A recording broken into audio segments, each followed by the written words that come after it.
வணக்கம். இது தமிழருவியின் பிரதான செய்திகள் வாயிலாக இன்றும் தாயகம் மற்றும் சர்வதேச செய்திகளுக்குள் உங்களை வரவேற்றுக் கொள்ளும் நான் மலரவன். முதலில் தாயக செய்திகள். இலங்கையின் ஏற்றுமதி திறனை மேம்படுத்துவதற்கான திட்டம் ஒன்று ஆரம்பிக்கப்பட்டுள்ளது. சர்வதேச நிதி கூட்டுத்தாபனம், ஐரோப்பிய ஒன்றியம் மற்றும் இலங்கை ஏற்றுமதி மேம்பாட்டு சபை என்பன இணைந்து இந்த திட்டத்தை முன்னெடுத்துள்ளன. இலங்கை ஏற்றுமதி சிறப்பு முயற்சி 2020 என்ற பெயரிலேயே இத்திட்டம் முன்னெடுக்கப்படுகிறது. இலங்கையின் பாரம்பரிய கலாச்சாரங்கள் மற்றும் உணவு என்பன இத்திட்டத்தின் ஊடாக வெளிப்படுத்தப்படும் என தெரிவிக்கப்படுகின்றது. சுதந்திர தினத்தை முன்னிட்டு நாட்டின் சில பகுதிகளில் எதிர்ப்பு நடவடிக்கைகளும் முன்னெடுக்கப்பட்டிருந்தன. கிளிநொச்சி மாவட்டம் காணாமலாக்கப்பட்ட உறவினர்களின் சங்கத்தின் ஏற்பாட்டில் சுதந்திர தினத்திற்கு எதிர்ப்பு தெரிவித்து நேற்றைய தினம் போராட்டம் மற்றும் ஆர்ப்பாட்ட பேரணி என்பன முன்னெடுக்கப்பட்டன. கிளிநொச்சி கந்தசுவாமி ஆலயத்திற்கு முன்பாக ஆரம்பிக்கப்பட்ட குறித்த ஆர்ப்பாட்ட பேரணி கிளிநொச்சி பழைய கச்சேரி வரை முன்னெடுக்கப்பட்டதாக தெரிவிக்கப்படுகின்றது. இந்த நிலையில் வடக்கு கிழக்கு வலிந்து காணாமலாக்கப்பட்ட உறவினர்களின் சங்கத்தின் தலைவி யோகராசா கனகரஞ்சினி ஊடகங்களுக்கு கருத்து தெரிவித்தார். அத்துடன் கிழக்கு மாகாண வலிந்து காணாமலாக்கப்பட்ட உறவர்களின் சங்கத்தினால் கவனஈர்ப்பு போராட்டம் ஒன்றும் நேற்றைய தினம் மட்டக்களப்பு செங்கலடி பகுதியில் முன்னெடுக்கப்பட்டுள்ளது. செங்கலடி சித்தி விநாயகர் ஆலயத்திற்கு முன்பாக ஆரம்பிக்கப்பட்ட இந்த போராட்டத்தில் மட்டக்களப்பு, அம்பாறை, திருகோணமலை மாவட்டங்களைச் சேர்ந்த வலிந்து காணாமலாக்கப்பட்ட உறவினர்களின் சங்கத்தினர் கலந்து கொண்டனர். இதனிடையே சுதந்திர தினத்தை கரிநாளாக பிரகடனப்படுத்தி ஜாழ் பல்கலைக்கழக மாணவர்கள் போராட்டத்தில் ஈடுபட்டிருந்தனர். அத்துடன் யாழ் பல்கலைக்கழக வளாகத்தில் கருப்பு கொடிகளும் பறக்க விடப்பட்டிருந்ததாக தெரிவிக்கப்படுகின்றது. இதேவேளை இலங்கையின் 77வது சுதந்திர தினத்திற்கு எதிர்ப்பு தெரிவிக்கும் வகையில் யாழ்ப்பாணத்தில் கருப்பு கொடி போராட்டம் முன்னெடுக்கப்பட்டது. நல்லூரில் அமைந்துள்ள திலீபனின் நினைவு தூவிக்கு முன்பாக பொத்துவில் தொடக்கம் பொலிகண்டி வரையான மக்கள் இயக்கத்தின் ஏற்பாட்டில் குறித்த போராட்டம் முன்னெடுக்கப்பட்டதாக தெரிவிக்கப்படுகின்றது.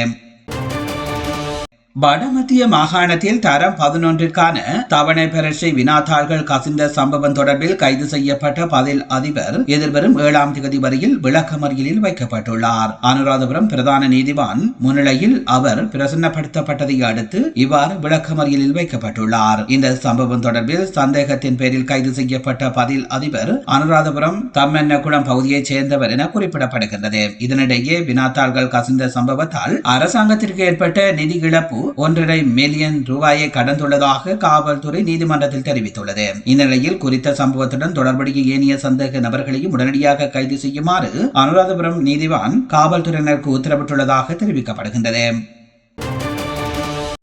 உணவு திணைக்களங்களின் கீழ் நிர்ணயிக்கப்படும் வேயாங்கொடை களஞ்சிய சாலைகளில் உள்ள 1623 மெட்ரிக் டன் உணவுப் பொருட்கள் மனித பாவனைக்கு ஒவ்வாதவை என சுகாதார திணைக்களம் சான்றிதழ் அளித்துள்ளதாக அறிவிக்கப்பட்டுள்ளது. உணவு ஆணையாளர் உபுல் சாந்தடி அல்விஸ் இதனை தெரிவித்துள்ளார். இந்த உணவுப் பொருட்கள் உலக உணவு வேலை திட்டத்தினால் வழங்கப்பட்டது எனவும் அவர் குறிப்பிட்டுள்ளார். இதன்படி அந்த பொருட்கள் தொடர்பில் சமூக வலுவூட்டல் அமைச்சு மற்றும் உலக உணவு வேலை திட்டம் ஆகியவற்றினால் வழங்கப்படும் ஆலோசனைக்கு அமைய அடுத்த கட்ட நடவடிக்கை எடுக்கப்படும் என உணவு ஆணையாளர் தெரிவித்துள்ளமை இங்கே குறிப்பிடத்தக்கது. கிளீன் ஸ்ரீலங்கா வேலை திட்டத்தின் கீழ் இலங்கையில் கழிவு முகாமைத்துவ கட்டமைப்பு மேம்படுத்துவதற்காக ஜப்பான் 565 மில்லியன் ரூபாய் நிதியுதவி வழங்கியுள்ளது. இது தொடர்பான புரிந்துணர்வு ஒப்பந்தம் ஜனாதிபதி தலைமையில் இடம்பெற்றுள்ளது. இந்த புரிந்துணர்வு ஒப்பந்தத்தில் ஜப்பானின் வெளிவிவகார நடவடிக்கை தொடர்பான நாடாளுமன்ற உப அமைச்சர் மற்றும் நிதியமைச்சின் செயலாளர் ஆகியோர் கையொப்பமிட்டுள்ளனர். இந்த நிதியுதவி மூலம் உள்ளூராட்சி மன்றங்களில் கழிவு முகாமை கட்டமைப்பு மேம்படுத்தப்பட உள்ளமை இங்கே குறிப்பிடத்தக்கது. நாட்டில் சமூக, பொருளாதார மற்றும் கலாச்சார ரீதியான சுதந்திரத்தை முழுமையாக வென்றெடுப்பதற்கான போராட்டத்தில் நாட்டின் அனைத்து இனத்தவர்களும் இணைந்து செயல்பட வேண்டிய தேவை உள்ளதாக ஜனாதிபதி தெரிவித்துள்ளார். கொழும்பு சுதந்திர சதுக்கத்தில் நேற்றைய தினம் இடம்பெற்ற நாட்டின் 77வது சுதந்திர தின நிகழ்வில் பங்கேற்று உரையாற்றும் போதே ஜனாதிபதி இதனை தெரிவித்துள்ளார். நாட்டை பாதுகாத்து வளமாக மாற்றுவதற்கான பொறுப்பு உணவு உற்பத்தி செய்யும் விவசாயியின் முதல் நாட்டை காக்கும் முப்படையினர் வரை அனைவருக்கும் உள்ளது. நாட்டின் பொருளாதாரத்தை பலப்படுத்த சகல தொழில்துறையினரும் இதில் பங்குதாரர்களாக உள்ளனர். நாட்டை பொருளாதார ரீதியில் சுதந்திரமாக மாற்றுவதற்கு இந்த நாட்டின் சகல பிரஜைகளும் ஒன்றிணைய வேண்டுமென ஜனாதிபதி தெரிவித்துள்ளமை இங்கே குறிப்பிடத்தக்கது. ஜாழ்ப்பாண சிறைச்சாலையிலிருந்து விடுதலையான இளைஞர் ஒருவர் அளவுக்கு அதிகமான போதைப் பொருட்களை உட்கொண்டதால் உயிரிழந்துள்ளார். போதைப் பொருள் தொடர்பான குற்றச்சாட்டில் கைது செய்யப்பட்ட குறித்த இளைஞர் ஜாழ்ப்பாண சிறைச்சாலையிலிருந்து விடுவிக்கப்பட்டு வீடு திரும்பிய நிலையில் தனது நண்பர்கள் குழுவுடன் இணைந்து அளவுக்கு அதிகமாக போதைப் பொருளை உட்கொண்டுள்ளார். இந்த நிலையில் சுயநினைவை இழந்த அவர் ஜாழ் போதனா வைத்தியசாலையில் அனுமதிக்கப்பட்ட பின்னர் உயிரிழந்தார். சம்பவத்தில் ஜாழ்ப்பாணம் கோப்பாய் பகுதி சேர்ந்த 27 வயதுடைய இளைஞர் உயிரிழந்துள்ளார். சம்பவம் தொடர்பில் மேலதிக விசாரணைகளை யாழ்ப்பாண காவல்துறையினர் முன்னெடுத்துள்ளமை இங்கே குறிப்பிடத்தக்கது. சந்தையில் பற்றாக்குறையாக உள்ள உப்பை இறக்குமதி செய்ய தனியார் துறைக்கு அனுமதி வழங்கப்பட்டுள்ளதாக இலங்கை உப்பு உற்பத்தியாளர்கள் சங்கம் தெரிவித்துள்ளது. உப்பு பற்றாக்குறையை நிவர்த்தி செய்வதற்காக கடந்த டிசம்பர் மாதம் 30,000 மெட்ரிக் டன் உப்பை இறக்குமதி செய்ய அமைச்சரவை அனுமதி வழங்கியது. அதன்படி ஜனவரி 31ஆம் தேதி வரை அரசு துறைக்கும் அமைச்சரவை அனுமதி வழங்கிய நிலையில் பிப்ரவரி 28ஆம் தேதி வரை குறித்த கால அவகாசம் நீடிக்கப்பட்டுள்ளது. இந்த சூழ்நிலையை கருத்தில் கொண்டு உப்பு உற்பத்தியாளர்கள் மற்றும் கைத்தொழில் அமைச்சின் செயலாளரின் தலைமையில் கலந்துரையாடல் ஒன்று இடம்பெற்றது. இதன்படி இதுவரை அரசு துறைக்கு மட்டுமே உப்பு இறக்குமதி செய்ய அனுமதி வழங்கப்பட்டிருந்தாலும் நேற்று முதல் தனியார் துறைக்கும் உப்பு இறக்குமதி செய்ய அனுமதி வழங்கப்படும் என இலங்கை உப்பு உற்பத்தியாளர்கள் சங்கத்தின் தலைவர் தெரிவித்துள்ளார். கலந்துரையாடலுக்கு பின்னர் உப்பு இறக்குமதியால் சந்தையின் உப்பின் விலை அதிகரிக்க வாய்ப்பு உள்ளதாக அந்த சங்கத்தின் உறுப்பினர்கள் தெரிவித்தனர். இருப்பினும் சந்தையில் ஏற்பட்டுள்ள தட்டுப்பாடு காரணமாக உப்பு விலை அதிகரித்திருந்தாலும் இறக்குமதி காரணமாக சந்தையில் உப்பு விலையில் அதிகரிப்பு ஏற்படாது என இலங்கை உப்பு உற்பத்தியாளர்கள் சங்கத்தின் தலைவர் தெரிவித்துள்ளமை இங்கே குறிப்பிடத்தக்கது. அதிகாரத்தை பெறுவதற்கான குறுகிய நோக்கங்களுடன் இந்த வெற்றிகளை மறைத்த அரசியல் மாயைகள் காரணமாக இன்று நாடு எதிர்கொள்ளும் கடுமையான சவால்களை விமர்சன ரீதியாக ஆராய்வது நாம் பெற்ற சுதந்திரத்தை மேலும் அர்த்தமுள்ளதாக உதவும் என எதிர்க்கட்சி தலைவர் சஜித் பிரேமதாச தெரிவித்துள்ளார். பழைய பிரச்சனைகளுக்கு பழைய தீர்வுகள் அல்ல புதிய தீர்வுகளை வழங்கி சுதந்திரத்திற்கு பின்னர் நாம் உரிமையாக பெற்ற ஜனநாயகத்தை வலுப்படுத்துவது இந்த தருணத்தில் நமது பொறுப்பாகும் என அவர் வெளியிட்டுள்ள சுதந்திர தின வாழ்த்து செய்தியில் குறிப்பிடப்பட்டுள்ளது. இதற்கான நிகழ்காலத்தை சரியாக புரிந்து கொண்டு இனவாத மதவாத குறுகிய சிந்தனைகளை தோற்கடித்து ஒன்றிணைவதற்கு இந்த சுதந்திர தினத்தில் உறுதி கொள்வோம் என எதிர்க்கட்சி தலைவர் வலியுறுத்தியுள்ளார்.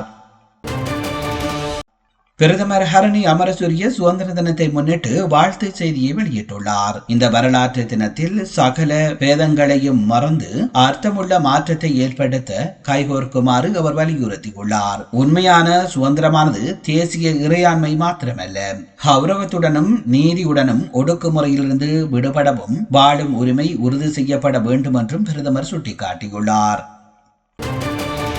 இலங்கையின் 77வது சுதந்திர தினத்திற்கு எதிர்ப்பு தெரிவிக்கும் வகையில் ஜாழ்ப்பாணத்தில் கருப்பு கொடி போராட்டம் முன்னெடுக்கப்பட்டது.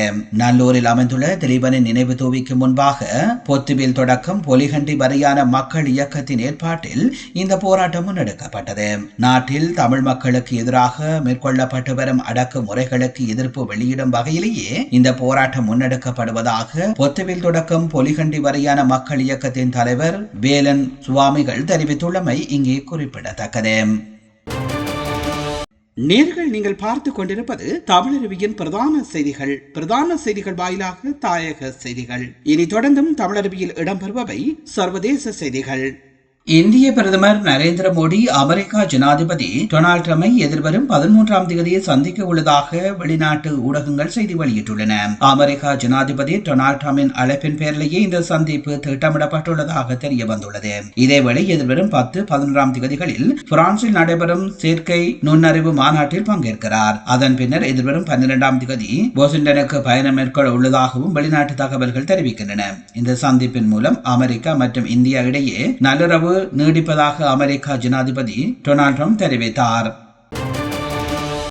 இந்தியாவிலிருந்து புலம்பெயர்ந்து சட்டவிரோதமாக அமெரிக்காவில் குடியேறியவர்களை அமெரிக்க இராணுவம் மூலம் நாடு கடத்த தொடங்கியுள்ளதாக வெளிநாட்டு தகவல்கள் தெரிவிக்கின்றன. அமெரிக்காவில் சட்டவிரோதமாக சுமார் 11 மில்லியனுக்கும் அதிகமானோர் குடியேறியிருப்பதாக தகவல்கள் வெளியாகியுள்ளன. சட்டவிரோதமாக குடியேறியவர்களை நாடு கடத்தும் நடவடிக்கையை தீவிரப்படுத்த போவதாக அமெரிக்க ஜனாதிபதி டொனால்ட் ட்ரம்ப் தெரிவித்திருந்தார். டெக்சாஸின் எல்பாசோ மற்றும் கலிபோர்னியாவின் சாண்டியாகோவில் இருந்து அமெரிக்கா அதிகாரிகளால் தடுத்து வைக்கப்பட்டுள்ள 5000க்கும் மேற்பட்ட புலம்பெயர்ந்தோரை நாடு கடத்த பென்டகன் விமானங்களை வழங்க தொடங்கியுள்ளது. நேர்கள் நீங்கள் பார்த்துக் கொண்டிருப்பது தமிழருவியின் பிரதான செய்திகள் வாயிலாக தாயகம் மற்றும் சர்வதேச செய்திகள். தாயகம் மற்றும் சர்வதேச செய்திகள் இத்துடன் நிறைவு பெறுகின்றன. செய்திகள் தொடர்பான உங்கள் கருத்துக்களை கீழே பதிவு செய்யுங்கள். இதுவரை நேரமும் தமிழருவியின் பிரதான செய்திகளோடு இணைந்திருந்த அத்தனை நேர்களுக்கும் நன்றிகளை தெரிவித்துக் கொள்வதோடு மீண்டும் நாளையும் இதே போன்று ஒரு பிரதான செய்திகள் வாயிலாக உங்களை நான் சந்திக்கின்றேன். விடுந்திருக்கின்ற இன்றைய பொழுது உங்கள் எல்லோருக்கும் ஒரு நல்ல பொழுதாக அமைய எல்லாம் வல்ல இறைவனை வேண்டி உங்களிடம் விடைபெறும் நான் என்றும் உங்களுடன் இணைந்திருக்கும் மலரவன். நன்றி, வணக்கம்.